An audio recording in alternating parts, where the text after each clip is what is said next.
सिद्धार्थ गौतम के घर में धान की खेती होती थी। धान पूरे कपिलवस्तु में एक बहुत महत्वपूर्ण पूरे उस क्षेत्र में फसल थी, मगर सिद्धार्थ गौतम ने धान की फसल नहीं उगाई, धान की खेती नहीं की, क्योंकि वो खेतीय लोग थे।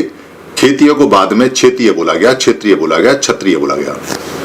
उन्होंने भी खेती की पूरी जिंदगी 45 साल तक, 6 साल तक खेती सीखी और 45 साल पूरी जीवन भर उन्होंने खेती की, मगर मन की खेती की, मन की चैतसिक गुणों की, चैत्य की। ये जो मन की खेती होती है, इसी मन की खेती को करने के लिए बाबा साहब ने बोला। क्या कहते हैं Baba Saheb? Cultivation of mind should be the ultimate aim of the human existence. यानी cultivation of mind should be, must भी होता तो और भी ज्यादा अच्छा था, कंपलसरी हो जाता, मगर शुड भी बोला है। Should be the first aim, the ultimate aim, the only aim होना चाहिए।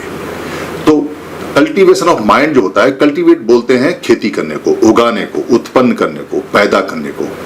कल्टीवेशन ऑफ माइंड यानी कि माइंड का, मन का। बहुत सारे लोग ऐसे हैं दुनिया में जो माइंड को और ब्रेन को एक ही समझते हैं। मन को और मस्तिष्क को, या मन को और दिमाग को, या मन को और मत्थे को, मत्थक को, माथे को एक ही समझते हैं, जबकि दोनों अलग अलग हैं। ये बात जितनी जल्दी जिसको समझ में आ जाती है, उसका मन की खेती, कल्टीवेशन ऑफ माइंड, उतनी जल्दी होना शुरू हो जाता है। भारत के अंदर जो बिना शब्द ज्ञान वाले लोग हैं, जिन्होंने स्कूल कॉलेज नहीं देखे हैं, उनकी तो बात ही क्या, जो डॉक्टर भी हैं उनको भी ये नहीं पता कि मन और मस्तिष्क अलग अलग होते हैं। मन होता है जो भगवान बुद्ध ने खोजा, डिस्कवर किया, इस नेचर से बाहर निकाला, जिसको हम ह्यूमन सॉफ्टवेयर कहते हैं। और जो मस्तिष्क होता है वो ह्यूमन का प्रोसेसर होता है, यानी कि ब्रेन, मस्तिष्क। सारी भाषाओं में, उर्दू के अंदर इसको नफ्सियात बोलते हैं, नफ्सियात यानी माइंड, और दिमाग बोलते हैं मस्तिष्क को, मत्थे को, ब्रेन को। तो इन दोनों शब्दों का अच्छी तरह से मतलब समझ लें कि यहाँ जो खेती होनी है वो मन की होनी है, मस्तिष्क की नहीं होनी है, मत्थे की नहीं होनी है, दिमाग की नहीं होनी है, ब्रेन की नहीं होनी है। क्योंकि आपका जो ये मोबाइल है जिस पर आप ये वीडियो देख रहे हैं, या जो कंप्यूटर है जिस पे आप वीडियो देख रहे हैं, उसमें दो चीजें हैं। एक तो उसका प्रोसेसर है, उसकी चिप है जिसको माइक्रोचिप बोलते हैं, ये ब्रेन होता है उसका, और एक इसके अंदर सॉफ्टवेयर है जो सॉफ्टवेयर से ये चलता है।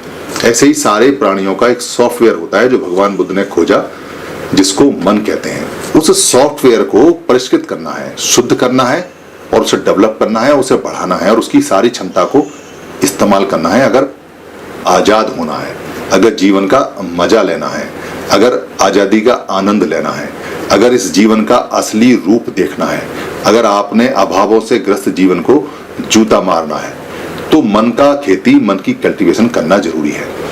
जितने भी संत पुरुष हुए हैं, या महान पुरुष हुए हैं, या अच्छे ज्ञानी हुए हैं, चाहे वो कॉलेज गए या ना गए हों, उन्होंने सारी बातें मन के ऊपर कही हैं।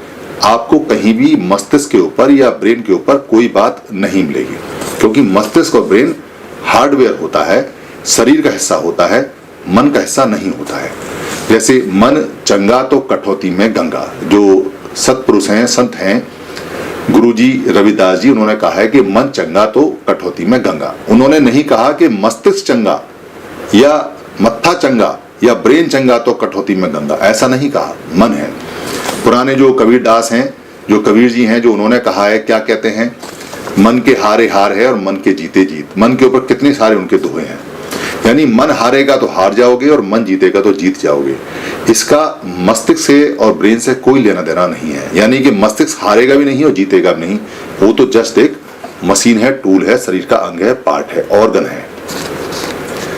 तो कैसे इसको खेती करने और कहाँ खेती करें और कब करें, सबसे पहले ये समझें कि खेती क्यों करें। मस्तिष्क की खेती नहीं करनी है, मन की खेती करनी है, तो मन की खेती करने की आवश्यकता क्यों पड़ी? क्यों सब कहते हैं कि मन की खेती करो, मन को उगाओ, मन को बढ़ाओ? क्योंकि किसी ने आपके मन को दबाया हुआ है, किसी ने आपके मन को खत्म किया हुआ है, किसी ने आपके मन को मारा हुआ है, आपका मन मुरझाया हुआ है, आपका मन खराब हुआ पड़ा है, आपका मन खट्टा हुआ पड़ा है, आपका मन बिल्कुल छोटा हुआ पड़ा है, आपका मन बिल्कुल मरा मरा सा मुरझाया सा रहता है। इसलिए मन की खेती करके ताकि फसल उसमें लहराए और आप उसमें आनंदित रहें, सुखी रहें। सुखी रहने के लिए मन की खेती करनी है। बुद्ध का जो सबसे पहला वाक्य है जो धम्मपद में आता है वो कहते हैं मनोसेठा। मनोसेठा का मतलब है कि मन श्रेष्ठ है, सभी चीजों में मन सबसे सुप्रीम है, सबसे श्रेष्ठ है, सबसे बढ़िया है। यानी धम्मपद का पहला ही जो पद है वो इतना इंपॉर्टेंट है, दो पद एक साथ हैं जिसमें वो बताते हैं कि मन से अगर आप काम करेंगे या मन से बोलेंगे तो किस तरह से इसके परिणाम आएंगे, और मन अच्छा होगा तो कैसे परिणाम आएंगे, और मन खराब होगा तो कैसे परिणाम आएंगे, ये स्पष्ट वो उसको बताते हैं। यानी कि मन इतना इंपॉर्टेंट है कि मनुष्य के अगर मारना हो, हत्या करनी हो तो उसके मन को मार दीजिए, फिर आपको उसका गला काटने की आवश्यकता नहीं पड़ेगी। जिसको आपने मन से दबा दिया वो जीवन भर दबा रहेगा। जिस महिला को आपने मन मार दिया वो जीवन भर आप ही गुलाम रहेगी। जिस बच्चे के मन को आपने मार दिया वो जीवन भर उठ नहीं सकता। जिस समाज के मन को मार दिया फिर वो समाज जीवन भर दबा रहेगा। तो मन, इसलिए मन को कल्टीवेट करना है, बढ़ाना है, इसको उगाना है, इसको हेल्दी रखना है, ये इसकी आवश्यकता है। तो इसको कहाँ करना है? इसको हर जगह करना है, क्योंकि मन आपके साथ हमेशा 24 घंटे रहता है। इसको कैसे करना है, कैसे करना, इसका बहुत आसान और बहुत सरल तरीका है। इसके लिए आपको अक्षर ज्ञान होने की आवश्यकता नहीं है, आपको किसी यूनिवर्सिटी में डिग्री लेने की या कहीं कोई अक्षर पढ़ने की या किताब पढ़ने की कोई आवश्यकता नहीं है। 24 घंटे मन के अनुभव आपके साथ रहते हैं, मन आपके साथ रहता है 24 घंटे। जब से बच्चा पैदा होता है, जब से प्राणी पैदा होता है, जब तक वो मरता है तब तक मन साथ रहता है, और मरने के बाद भी मन ही बाहर जाता है। ये अलग प्रोसेस है जो मैंने कई बार बताया है, फिर मैं आपको बता दूंगा, चाहे तो आप इसकी वीडियोस देख सकते हैं। तो कैसे करना है और कहाँ करना है, तो 24 घंटे करना है, और कैसे करना है। कैसे करने का आप समझें कि इसका सबसे पहले इसका बीज चाहिए, यानी कि बीज होगा तो ये मन पैदा होगा। बीज क्या है? बीज ये है कि आपके अंदर जीने की ललक होनी चाहिए, जीने की लौ होनी चाहिए, चाहे बेशक थोड़ी थोड़ी जलती हुई हो, और अगर ना हो तो किसी को देख के, किसी को समझ के इसको पैदा कर लें। और अगर किसी को देख के पैदा नहीं कर सकते हैं तो विपश्यना साधना में चले जाएं, वहां ये लौ दोबारा से जल जाती है। ना भी जले तो किसी साधु या किसी संत पुरुष जो इसमें एक्सपर्ट है उनके साथ रहें, पॉजिटिव बातों से ये जल जाती है, निगेटिव बातों से ये बुझ जाती है। तो जब किसी अच्छे व्यक्ति के साथ रहेंगे जो अच्छे काम करता होगा तो आपकी जीने की इच्छा ऑटोमेटिक अपने आप ही जल जाएगी, बढ़ जाएगी, उसमें लौ जल जाएगी। तो सबसे पहले इसका बीज होना चाहिए। अगर बीज आपको लगता है कि आपको जीने की इच्छा है और आप जीना चाहते हैं तो फिर काम मुश्किल नहीं है, फिर काम बहुत आसान हो जाता है।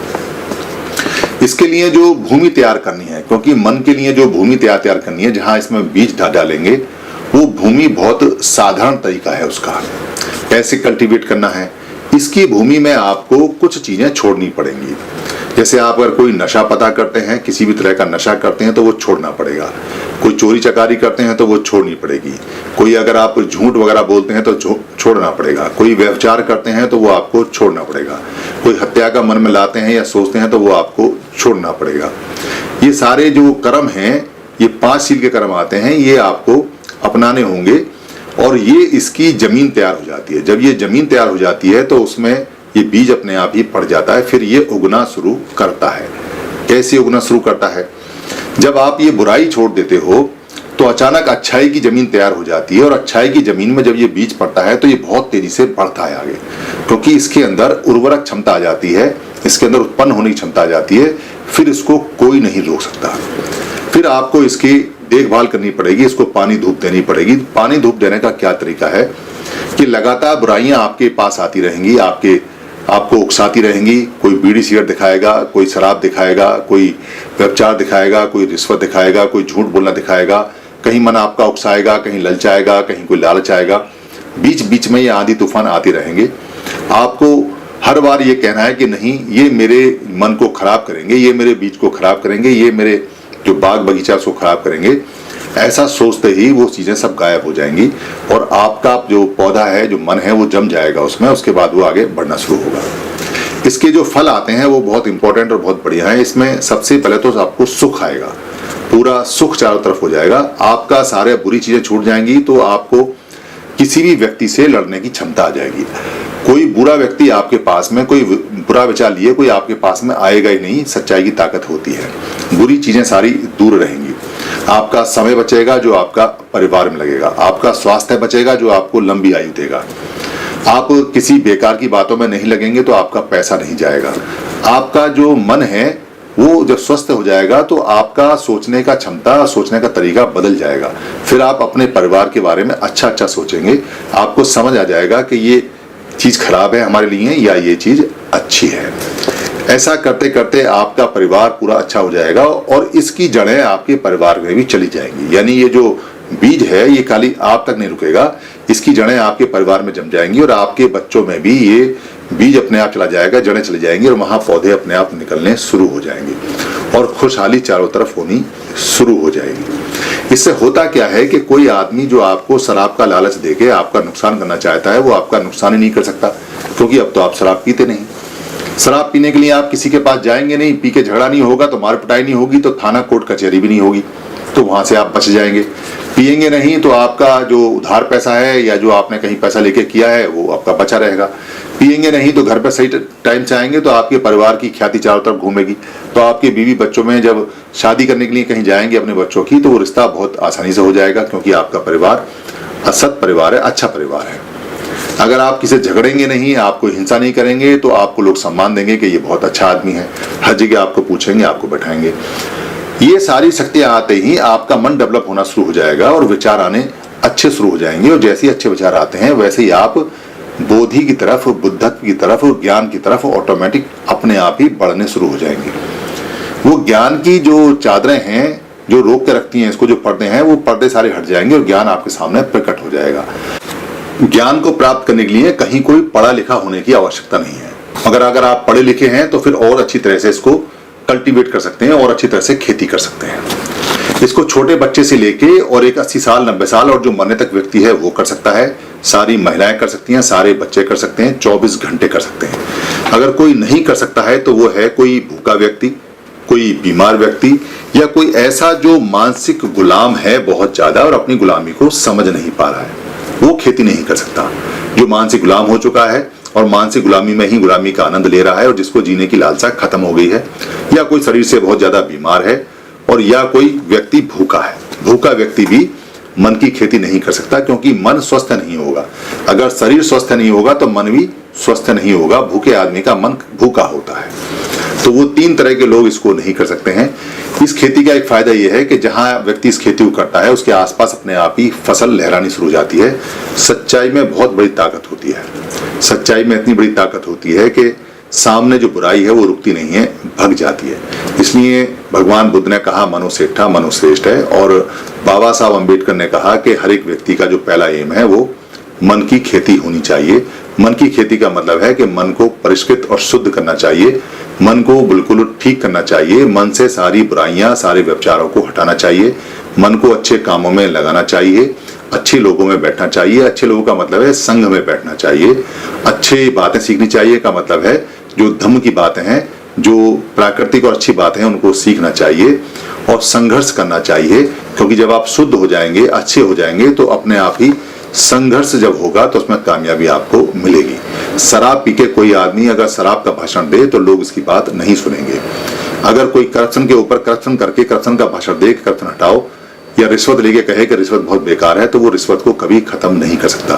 कोई आदमी 100 बार चिल्लाता रहे कि वो देश प्रेमी है, देशभक्त है, और कम तोले, रिश्वत ले, कमीशन ले, झूठ बोले, व्यभिचार करे, तो वो सबसे बड़ा देशद्रोही है, क्योंकि वो प्रचार भी कर रहा है और उल्टा काम भी कर रहा है। ऐसे आदमी बहुत कमजोर होते हैं, फूंक मारते ही उड़ जाते हैं। अगर आपके मन की पावर सच्ची है, अगर आपने मन की खेती की है, मन का कल्टीवेशन किया है, जितने भी संत हैं वो सिर्फ मन के बारे में बात करते हैं।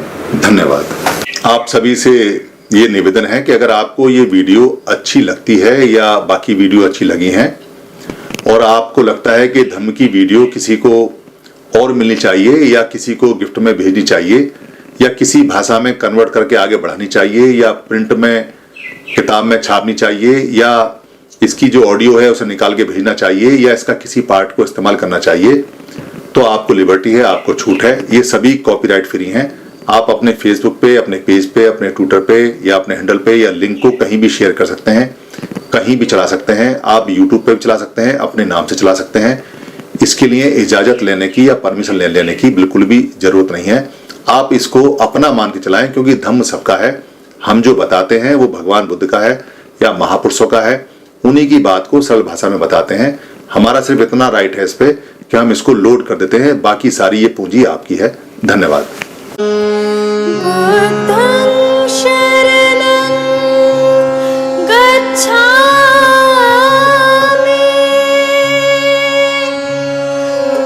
धम्मं शरणं गच्छामि, संघं शरणं गच्छामि।